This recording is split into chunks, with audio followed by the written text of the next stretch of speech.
Mr. RGopalakrishnan, former director at Tata Sons. So we would request you to please come on stage, sir, and share a few words with us. Good evening. I was coming initially thinking there's a little function, but now I'm very happy I'm here. Because I'm very happy to see a young professional woman. I'd like to believe Sakshi is a professional rather than the granddaughter of somebody. With qualifications, with enthusiasm, and it's a form of Stree, Indian female power, to which I attach a great deal of value. A powerful, achieving team, which is taking pleasure not in pretending to be the biggest or the most powerful, but is taking pleasure in being professional about whatever they do and delivering whatever the profits are. I don't know, it doesn't matter to me, I'm not a shareholder, but enough profits to keep people feeling that it's worthwhile coming to office tomorrow. I sense a great deal of engagement amongst the people here. And what more can you ask for in a company? A company is comprised of human beings who want to belong somewhere and do something useful. And so I congratulate all of you who are here, and I wish you a very, very happy journey as you move ahead with this, what could potentially be a great company, but I'm afraid the path ahead is not simple, but that's why you guys are here. I am told that in the Japanese system, since we have some Japanese guests here, there is a system of good health called Ikigai. And in Ikigai, which is like India's yoga, they tell you how to be happy. And one of the things they say in Ikigai is Hara Hachibu. Hara Hachibu means fill your stomach only to the capacity of 70%. Keep 30% khali. Otherwise you are not healthy. The same Hara Hachibu applies to speeches also. If everybody speaks 120% capacity, then it's too much to absorb in one evening. And therefore I would like to, though I've prepared, don't think I've come unprepared, I would like to do some Hara Hachibu by trying to share with you not everything that I have prepared for, but just a few points. I'm a great believer in the Japanese systems of natural health, and so I'm paying a tribute. It just so happens, and I recall all my wonderful associations with Japan, when I used to have a joint venture with Nissin, who make ramen, you know. And ramen here is not, it's noodles, it's called ramen. And used to meet a company called Kikkoman, which made fermented soya sauce, and a very, very fine company at that. I want to just share with you two singular messages.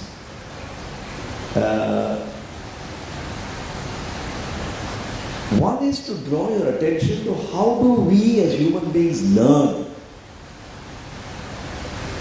so that we can improve. Because you're going to become bigger and successful if you learn and you can improve. You know, I don't remember what my physics teacher taught me. I don't remember the great trigonometry or algebra lessons that were taught to me, though I was a diligent student. I only remember what happened to me and what I learned from that. It's my own experience that has taught me. And today, if you ask me, what did you learn all these years? I will point to my father, to my professor, my teacher, for the human values and discussion that we had, rather than what he taught me. And therefore, learning from experience is at the heart of human progress. And one of the things I could sense today is that you're making your own mistakes and learning from them. If I have got you right, then I would like to commend you for it and ask you to do much more of it. Because if you're not experimental, you're not going to do great things. But your great things are in store for you. And you have to therefore keep experimenting. I liked your approach of saying 70% focus, 300 SKUs, but you said 15 or 35 SKUs contribute 70%. Did I hear you right? See, it shows that I'm attentive, I'm not sleeping. These are very important points. There is a story of how Dronacharya taught Arjun the art of archery. All of you have heard this story. He said, take a look at the whole space around you, market survey. Then focus your eyes on the tree where the birds are sitting. Then look at the bird on the topmost level. Then look at the left eye of the bird. Then look at the pupil of the left eye of the bird. And all this time, pull your arrow. And when you can see nothing in front of you other than the pupil of that bird, then let the arrow go. This is the way great managers keep perspective as well as focus. And I could see, whether you intended it or not, certain signs of your trying to follow what I call the Dronacharya rule. Look at the market, look at the totality, but choose the pupil of the bird and let that guide you every day. And I found that to be a very good. And the way we learn is by going to the pupil of the bird, letting the arrow go, and you may or may not get the pupil. But the result of that you internalize. So we go in a circle, do something, make a mistake or get success, learn from it, do it again, and keep doing it till you get better and better at it. There is no rocket science in selling hair color or shampoo or wipes. Lots of people do it. But it's the guy who's got that increment. What's the difference between Roger Federer and Nadal? One is not fantastically better than the other. But on that Sunday afternoon, in Wimbledon, moving on the grass, Federer was just 20 milliseconds better than Nadal, and he wins the match. So I would comment very much for you that all the lessons I've learned in my life are from the field. And I think most of the people here seem to be from the field.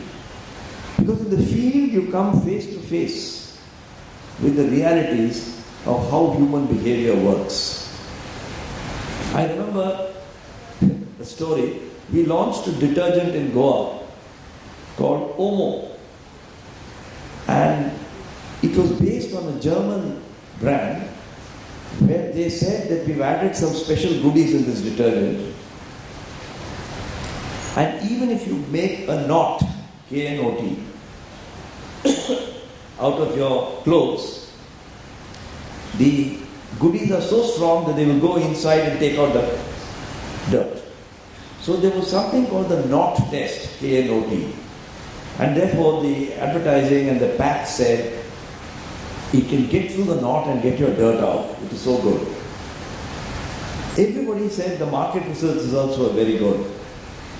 Frost and Sullivan and everybody, whoever they were at that time, who did all the market research, it got fantastic results. Our German trained marketing controller was very happy. Then we launched the product. One of the things we were trained in Unilever was to do what they call mystery calls. You went not as a regional sales manager but as plain Joe. So I went on a mystery call in Panje and I asked the dealer, what is this new product you have? He said, oh, it's a very good detergent, it's from Hindustan. You know, the same people who make surf. So I looked at it and then he says, there's only one problem. If you want to use this detergent, you must first tie up all your underwear into knots and then only soak it in the detergent, otherwise it won't work. I came back quite shattered. All that market research, all that IIM education, and I said, this is where we landed. But it brought to me a sense of humility. It taught me that it's not what you intended to say that matters, it is what the other guy took out of it that matters. Very often, those of you who are married would have had this experience. Your wife says, I don't mind what you told me, what I mind is the way you told me. And that applies in marketing all the time. It's not what you said, but how you said it. So I have a big H for humility as one of the factors through which a company learns. The second one I have is empathy. That feeling for the other person. It is not at an intellectual level. It is at the heart level. You can get in and feel what the other guy is felt. I was once sent off to Ludhiana, and I worked in the market with a person called Narendra Sood. He was 2.5 times my age, but I was his boss. And one of the privileges of a boss is that, I'm an engineer by training. I carry this diary. I have been carrying a diary, not the same diary, for the last 50 years. And I make notes in it, as I was doing just now. So I did like a time and motion study, because I had studied what is a perfect sales call. And in the lunchtime, I told Mr. Sood, I said, Sood sahab, aapka to sales बहुत अच्छा है, लेकिन आप बहुत ज़्यादा time पूरी sales call में उसके परिवार के बारे में पूछते हैं, उसके बाल बच्चे के बारे में पूछते हैं. हमारा प्रोडक्ट कॉल का समय बहुत कम है, इसको ज़रा चेंज कर दीजिए. He said, बस आप तो बिल्कुल ठीक है, आप मेरे अफसर हैं, लेकिन एक काम है साहब, आप बुरा मत मानिए, आप दोपहर को करके मुझे दिखाइए. And it was a disaster. Because when he could go and say, Pape ki halchal hai, I didn't call them Pape. I didn't know who had a grandchild in the first place. So I had a disastrous afternoon. And when we finished, he said, आप जरा आगे बढ़ोगे. When I thought I had really failed, I said, क्यों? He said, देखो, आप मेरे से better sale तो नहीं कर सकते, लेकिन आपने किया, अपने हाथ से वही काम किया जो मुझे बस समझ में आ गया आप क्या कह रहे हैं. एक चीज याद रखिए अपने करियर में, सेल्स रिश्ते का मामला है, दिल का मामला है, अकल का नहीं.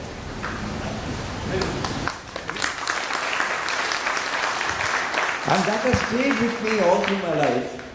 And examples like that empathy and humility are very, very important. I would like only 3 more acronyms because I think it forms a very nice basis for a good company to adopt, and it's not very difficult. A is for action. So humility, empathy, action. You should never stand still. Human beings are not made for standing still. Keep doing something. Karma yogi ban jao.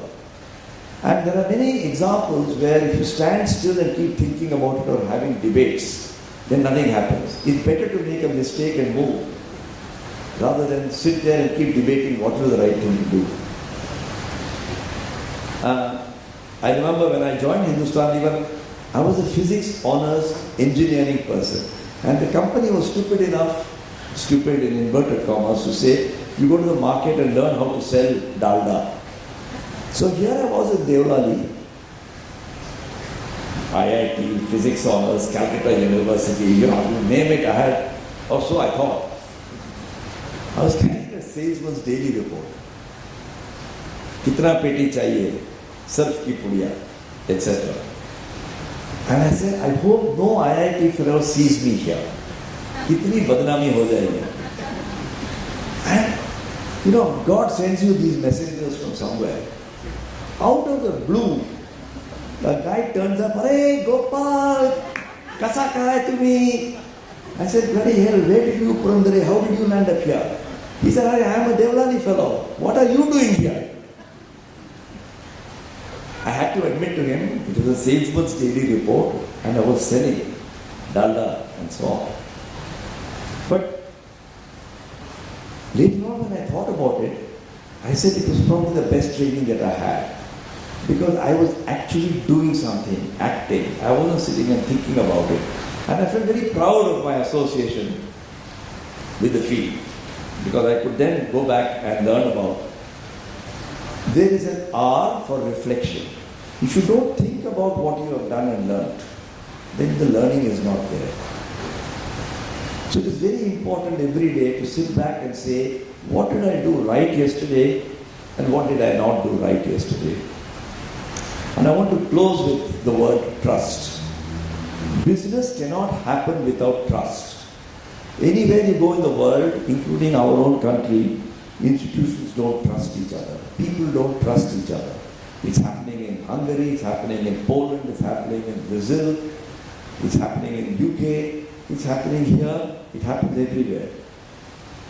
In your own little way, if you can develop the kind of trust that I think I have seen this evening, earlier today, and nurture that as a core value of the company, you will do very well. So if I summarize something for you to remember, which I hope will be useful, and then I will leave you with Hara Hachibu, so that you don't have to hear a very, very long speech. H for heart, humility, E for empathy, A for action, R for reflection, and T for trust. Heart. आप दिल से कुछ करोगे using HEART, success cannot elude you. Success will follow you automatically. I wish you all the best, good luck, and God bless you in your journey. Thank you.